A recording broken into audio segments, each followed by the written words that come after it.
이제 오늘 두 번째 제사인 소제에 관련한 말씀을 우리가 나누겠습니다. 소제는 가루로 드리는 제사입니다. 곡식의 제사라고도 하지요. 그러니까 곡식의 의미도 역시 마찬가지로 처음 거둔 수확의 것으로, 처음 익은 것으로 하나님께 드리는 향기로운 냄새를 위해서, 여기 보면 누룩이나 꿀을 넣지 말고라고 돼 있어요. 그러니까 흔히 말해서 이 소제에는 드려야 될 것이 있고 드리지 말아야 될 것이 있는 것이 중요합니다. 그래서 누룩이나 꿀, 누룩은 모양새를 위한 거고 여기서 꿀은 맛을 위한 것인데, 그래서 여기 보면 12절에 처음 익은 것으로는 그것을 여호와께 드릴지나 향기로운 냄새를 위하여는 제단에 올리지 말지며 라고 돼 있어요. 그러니까 어떤 요소들이 있어요. 예배로 따지면 우리가 예배에서 마땅히 포함해야 될 예전들이 있는 거고 넣지 말아야 될 것들이 있는 거죠.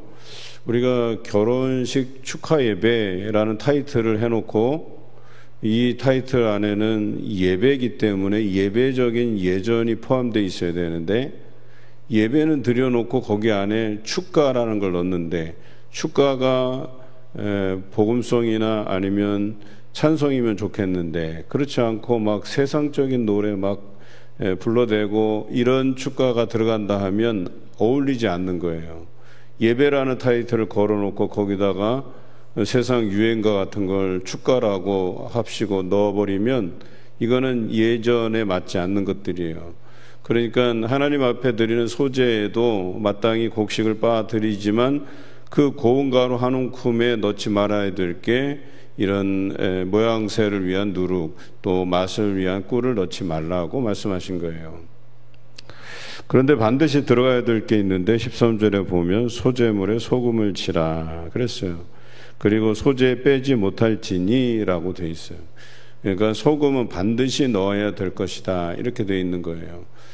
여러분, 예배라고 하면 예배의 말씀이 쏙 빠져 있는데 예배다라고 드려버리면 그게 예배겠어요?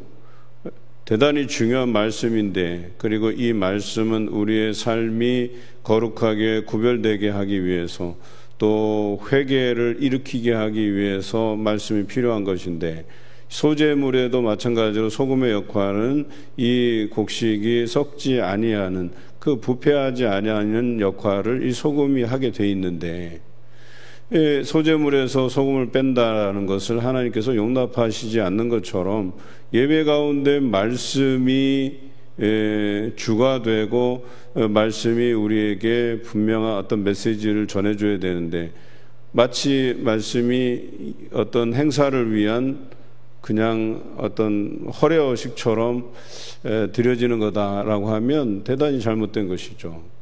그래서 어떤 분은 그래요. 아유, 뭐 행사도 있는데 뭐 말씀 그냥 한 5분 이내로 그냥 짧게 하면 좋지. 이게 맞는 이야기가 아니라는 거예요. 원래는 말씀이 어떻든 간에 내가 이 어떤 행사를 주관하는데 일부를 뭐 예배로 삼고 이부는 식순을 삼는다 하면 예배에 대한 비중을 높여놔야죠. 예배는 한 10분 드려놓고 뭐 찬송 한 3분 하고 말씀 한 5분 하고 한 기도 한 2분 하고 그러면 되지 뭐. 그럴 거면 뭐하러 예배 드리냐 말이에요. 예를 들어서 우리가 가정에 입택 감사 예배를 드려요. 그래 입택이 되면 정말 하나님 앞에 감사한 마음으로 적어도 우리가 필요한 시간 이상으로 말씀을 듣고 또 그래야 되는 것 아니겠어요? 그럼에도 불구하고 그냥 입택이면 말씀과 예배는 막 이만큼 드려놓고 교제의 시간은 한 이만큼 드려놓고 말도 안 되는 거예요. 한마디로 구역 모임도 마찬가지예요. 우리가 예배로 모인 것이라면, 말씀을 나누기 위한 예배로 모인 것이라면 제대로 해야죠. 그리고 나서 교제 나누고 그렇게 하는 것이 바람직하죠. 마찬가지로 소제에는 드려야 될 것들이 필요한 것은 그 곡식을 다 드리는 게 아니라 한 움큼이라고 표현하고 있어요. 한 움큼에다가 기름과 유향을 섞어서 하나님 앞에 태워드린다 이렇게 표현되어 있죠. 여기서 한 움큼이라고 하는 것은 오늘 이 번제와는 조금 달라요. 번제는 다 태워드려야 된다. 그러나 곡식은 한 움큼이라고 이야기하고 있어요. 그리고 중요한 것은 하나님에게 기억이 될 만한, 여기서는 기념이 될 만한 이런 뜻이에요. 그런데 이 기념이 될 만한 것이 뭐예요? 하나님 앞에 기억이 될 만한 것으로 드려야 된다. 그러니까 하나님의 기억이 되는 것, 기념이 되기 위해서는 어때요? 하나님께서 원하시는 방식대로 드려야 되는 거예요. 섞지 말아야 될 것 구분하고, 섞어야 될 것 구분하고, 내 마음과 정성을 다해서 드려야 될 것에 대해서 이야기한 것이죠. 하나님께서 받으시는 이것을 소재를 예배로 가져오면 우리가 드려야 될 예배는 뭐냐? 뭐 거칠애로 화려하게 부풀려진 예배도 아니고, 뭔가 뭐 치장해서 그 치장함으로 인해서 드려지는 멋이나 맛을 내기 위한 예배가 아니에요.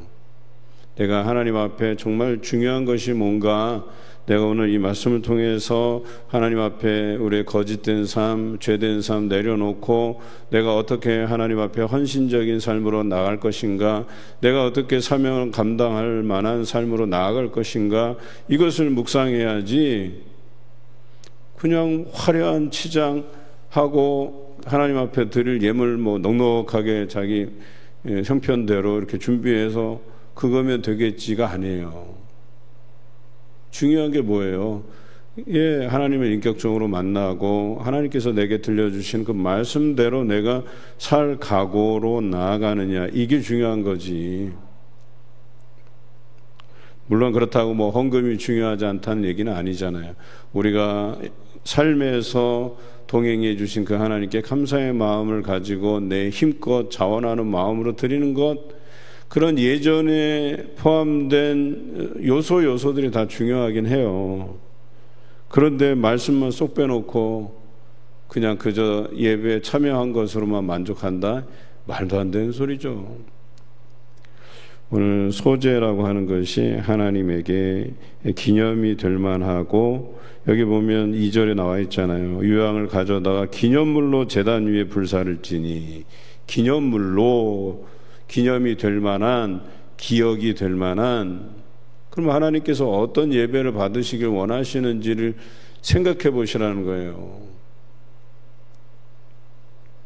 예배에 나와갖고 꾸벅꾸벅 졸고 앉았는데 그걸 뭐 하나님께서 받으실 만한 거라고. 그게 그냥 꾸벅꾸벅 졸 거면 그냥 집 댁에서 주무시는 게 나아요. 진짜 이왕 하나님께 나오셨으면 정신 똑바로 차리고 하나님께서 뭐라 내게 말씀하시는지 정확히 듣고 오늘 삶에서 내가 그것을 어떻게 살아내야 할 것인가를 고민해야죠. 그것이 우리에게 중요한 것 아니겠어요?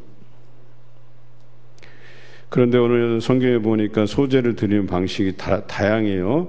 화덕에 구운 것으로, 5절에는 철판에 붙인 것으로, 그 다음에 7절에는 냄비의 것으로라고 되어 있어요.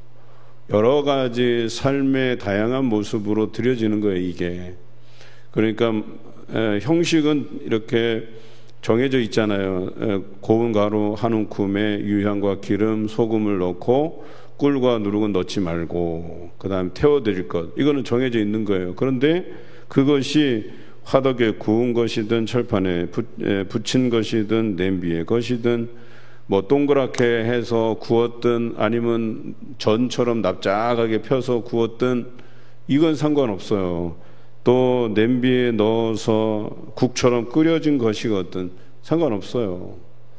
그것이 하나님 앞에 드려질 만한 것이, 기념비적인 것이라면 가져다 드리라는 거예요. 여러분, 꼭 우리 안에 예배의 전형을 생각하는 사람들이 있어요. 마땅히 이렇게 드려야 된다고 생각하는 사람도 있어요. 그렇지 않아요. 예전적 요소는 포함되어 있지 그 형식이 불변하는 것은 아니에요. 어느 교회는 이렇게 예배드리고 저 교회는 이렇게 드리고 다 달라요. 형식이. 광고가 앞에 오고 뒤에 오고 또는 광고가 없는 예배도 있고 뭐 등등이에요. 그럼에도 불구하고 고지식하게 이 예배만 하나님께 이런 예배가 옳은 예배인 양 생각하는 것도 맞지 않아요. 소재를 따진다면. 소제는 일상의 예배거든요. 그래서 우리가 드리는 일상의 예배가 저 가정은 또 저렇게 드리네, 이 가정은 또 이렇게 드리네, 그럴 수 있는 거예요. 그런데 자기의 모양새대로 정해진 그 예전을 따라서 드린다면, 그 의미를 가지고 드린다면 괜찮아요. 자, 이러한 소제물로서 하나님 앞에 드리라, 지극히 거룩한 것이다, 이렇게 표현되어 있어요. 일상의 예배 같지만 거룩하다고 구별됐어요. 이게 중요하다는 거예요. 마치 주일 예배만 거룩하게 지키고 다른 예배들은 거룩하게 안 지켜도 되는 그런 게 아니에요. 하나님께 드릴 만한 것이어야 된다고 우리가 번제에서 배웠잖아요. 또 소제에서 일상의 예배를 드릴 때 기억이 될 만한 것으로 드리라고 얘기하잖아요. 그리고 좀 더 소제에는 우리에게 다양하게 살아가는 일상의 모습으로 하나님께 예배 드릴 수 있다고 되어 있잖아요. 우리가 새벽 기도에 나오지 못했다고 해서 거리끼거나 그러기보다는 또 일상에서 내가 살아가는 삶의 현장에서 그 새벽 기도의 분량만큼 내가 구별해서 하나님 앞에 찬양 부르고 말씀 보고 묵상하고 기도하고 또 주기도문으로 마치면 그것도 하나님께서 받으실 만한 것이 된다라고 하는 거죠. 전에 있던 교회는 새벽 기도에 건강 때문에 못 나오시는 분들이 계셔요. 근데 오후에는 활동이 가능하니까 오후 기도회라는 것도 만들었어요. 그래서 오후 기도회에 한 10명도 안 되는 분들이 나와서 그렇게 새벽 기도회처럼은 안 하고 또 거기엔 다른 형식으로 이렇게 오후 기도회를 진행을 해요. 그러면 그것도 괜찮더라고요. 그래서 새벽 기도에 자기가 못 나오니까 이제 오후 기도에 나와서 함께 참여하는 분들도 계셨어요. 꼭 교회 나와서 드리는 것 아니어도 우리가 일상에서 드릴 수 있으면 드릴 수 있어야 돼요. 그러나 우리가 적어도 우리가 함께하는 이 예배고 또 말씀을 준비하는 주체가 좀 다르잖아요. 아무래도 여러분들이 묵상하는 데는 한계가 있기 때문에 그 묵상을 도와드리고자 제가 함께 묵상을 하는 것뿐이지.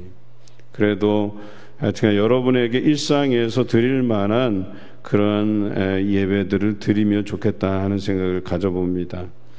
오늘 14절부터 보면 첫 이삭의 소제를 첫 이삭을 볶아 찌은 것으로 소제를 삼으라. 그리고 기름을 붓고 유향을 더하고 소금을 넣고 그렇게 하나님 앞에 드리라. 이것이 여호와께 드리는 태워드리는 화제다. 이렇게 표현되어 있죠.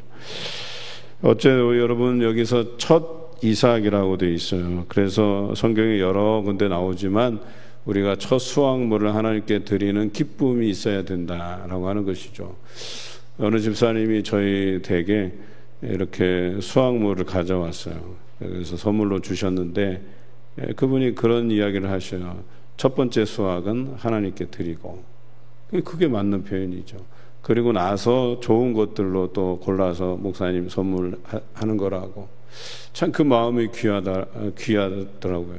저는 그냥 저 뒷전에 있어도 상관없어요. 우리 하나님께만 여러분들이 드릴 마음이 있다고 하면 오케이, 그것으로 만족하는 거죠.